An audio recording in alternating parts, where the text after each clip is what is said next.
Fala galera, beleza? Juan aqui e sejam bem-vindos a mais um vídeo. Bom galera, hoje eu tô aqui pra falar sobre os animes de outubro, o episódio 9, se eu não me engano. E a gente hoje tem um anime que infelizmente foi cortado.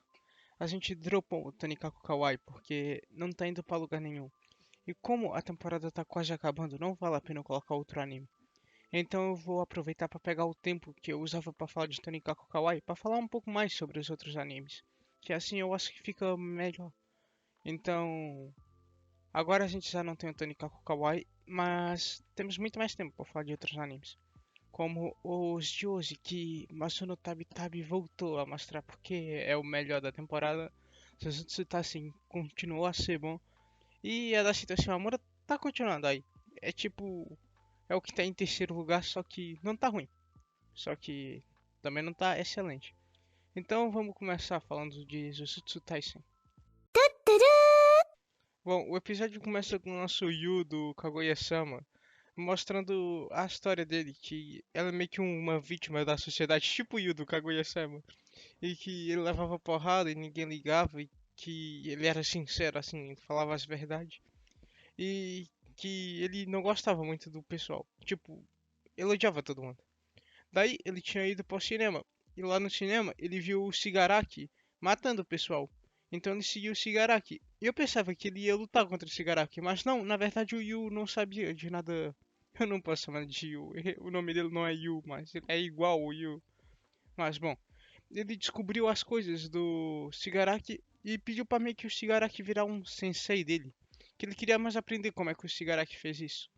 Enquanto isso, nosso protagonista estava entrando no cinema e estava investigando junto com um outro cara, que é mais engraçado. E tipo, esse cara também é um professor, que não chega a ser professor, e eles foram até o topo e encontraram uns inimigos, e eles começaram a lutar. E foi muito engraçado que tipo, o professor começou a ensinar como é que funciona o poder dele e perguntou se o Yuji não, o Ryuji, estava ouvindo. E o Ryuji falou: "O que? Tu tá falando comigo? Eu tô aqui lutando, quase morrendo." E ele finalmente conseguiu usar a habilidade dele. E meio que ele tem um novo ataque foda. E ele conseguiu derrotar os monstrões. O professor também. E foi descoberto depois que não era bem um monstro, não era uma maldição. E sim eram humanos que foram transformados. Quem transformou foi o Shigaraki lá com o poder dele.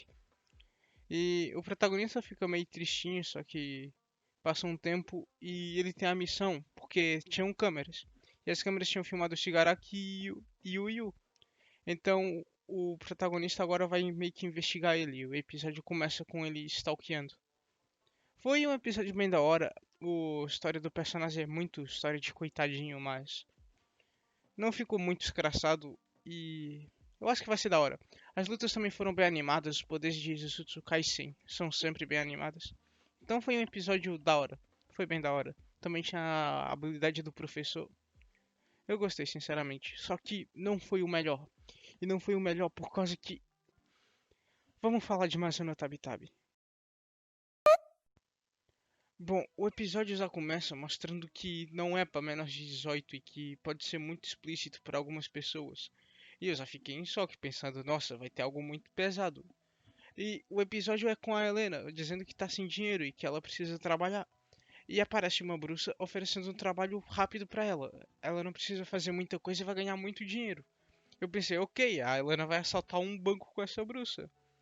E não acontece isso. A bruxa que tá recrutando a Helena fala que tinha uma assassina no distrito que matou todo mundo assim. E a Helena tá ouvindo a história e essa bruxa revela que a garota era amiga de infância dela e que ela fez isso por causa que era abusada pelo tio porque os pais dela morreram. E já começa muito pesado porque não costumavam falar disso sobre o anime. E essa bruxa foi quem matou ela. Só que ela se arrepende por causa que eram amigas de infância e que essa bruxa tinha ido virar bruxa quando a amiga fez isso. Então ela queria ter impedido. E assim, ela começou meio que a pegar todo o seu sangue e magia para poder fazer uma máquina de voltar atrás no tempo. E a ajuda que ela quer é que a Helena vá com ela, porque ela já não tem magia. E ela dá um anel para Helena, que com esse anel as duas compartilham da magia. E a Helena meio que comovida aceita e elas vão atrás no tempo. e meio que elas são conectadas. E ela tem uma explicação que o que vai acontecer não vai mudar o presente, vai criar uma outra linha temporal.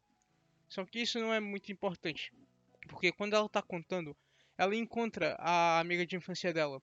E a bruxa meio que sai e abraça ela comovida e chorando e em choque. Mas meio que ela se recompõe e vai fazer a missão dela, que é salvar a amiga de infância dela. Então ela manda os pais saírem de casa, porque os pais foram assassinados dentro de casa naquele dia. E meio que eles saem. E então a Helena fica meio que escondida, porque a Helena só tinha que dar a magia dela. E fica pensando. Até que do nada a Helena começa a juntar os pontos. E não faz sentido o que está acontecendo. Por que, que os pais foram assassinados em casa? Era um assalto? O que, que aconteceu? Ela fica pensando isso e meio que o anel dela começa a brilhar porque alguém tá usando magia.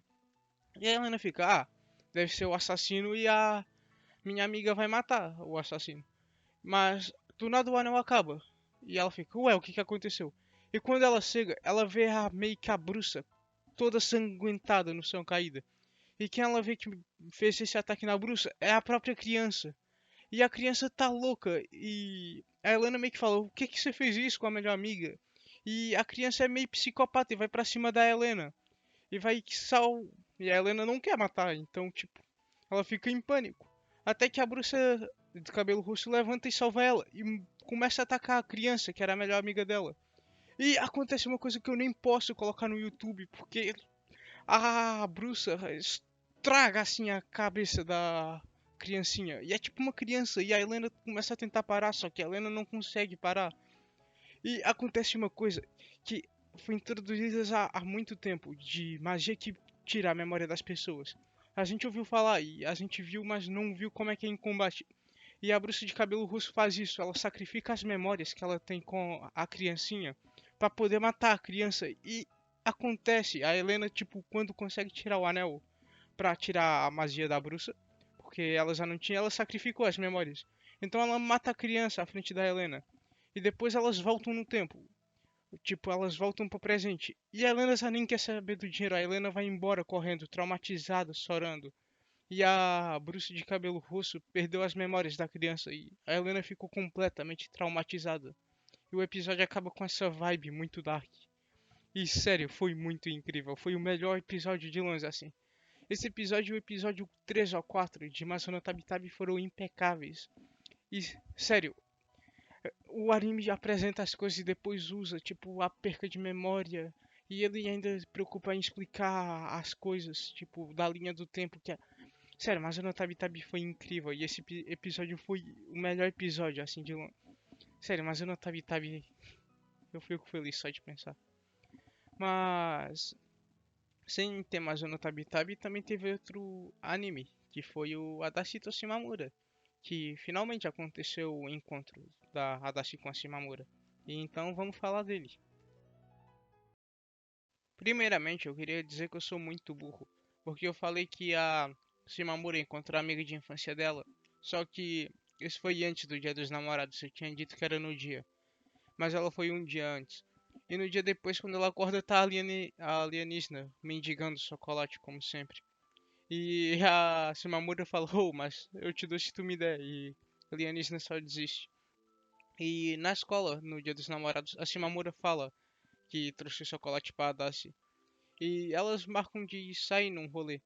E elas saem e começam a fazer um monte de brincadeira em japonês que... Tipo, umas palavras em japonês. E não dá pra entender porque eu sou português, porra. Os caras tá falando japonês, eu fiquei... Ok. Então elas vão passear e comprar chocolate num sítio mais caro, porque elas desistiram de fazer e iam comprar.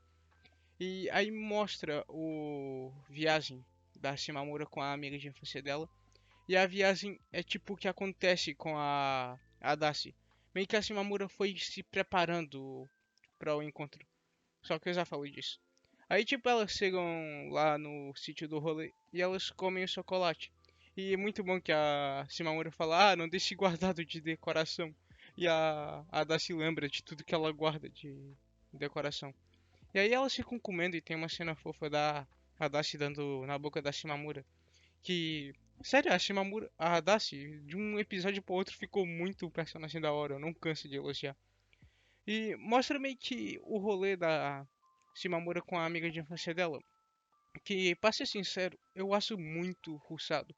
É que a Dashito Shimamura é uma novel. E eu acho que eles pegaram tipo um arco da novel, que era da amiga de infância da Shimamura, e eles cortaram em um episódio. Porque meio que a Shimamura não se sente tão confortável como se sente quando sai com a Adachi. E meio que por isso o clima fica estranho. E daí tipo, tem meio que um arquinho psicológico ali delas, só que acaba muito rápido. E sério, a sensação de isso ter sido ruçado é muito grande. Mas não ficou ruim, mas foi estranho, que foi tipo, elas saíram uma vez, a Shimamura saiu uma vez, falou, prefiro a Darcy, e aí meio que acabou. E as duas ficam depois juntinhas no Dia dos Namorados, a Darcy abraça a Shimamura e depois a Darcy gostou tanto que fala tipo, como é que eu faço pra te abraçar mais? E meio que a Shimamura e ela criam um código e acaba com o episódio delas abraçadas. Foi bem rápido, mas sério, sinceramente eu pensava que o arco dessa amiga de infância da Shimamura ia ser bem maior e envolver mais coisa, mas não, durou um episódio. Mas foi isso que aconteceu em Adashito Shimamura. Mas o Notabi Tabi de longe foi o que eu tinha que mais falar, porque foi incrível. Mas eu acho que é isso, então. Os episódios foram estes. Eu já não vou mais falar do Tonikaku Kawaii, mas por isso eu tenho mais tempo para falar dos outros. E no final dos episódios, talvez eu fale um pouco de todos assim, resumindo e voltar a falar do que aconteceu no Tonikaku Kawaii. Mas resumindo é isso, espero que tenham gostado. A playlist dos outros episódios estão aí embaixo. E falou!